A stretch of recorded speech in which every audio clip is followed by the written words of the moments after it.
তুমি তো স্কুল গেলে না, পাপা আসছে বলে। পাপাও তো এসছে 4টার সময়।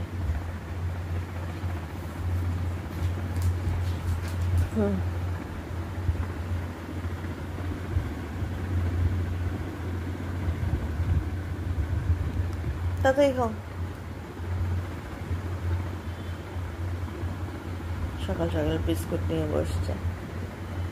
এখন বাজে বেলা 10টা।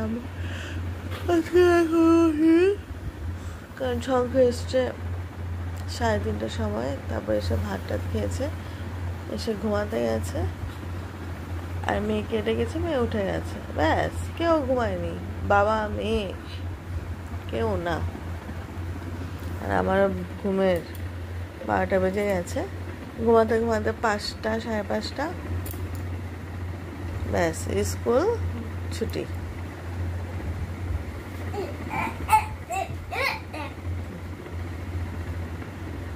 আর এখন 10টার সময় উঠে ঢং শুরু করেছে মেয়ে।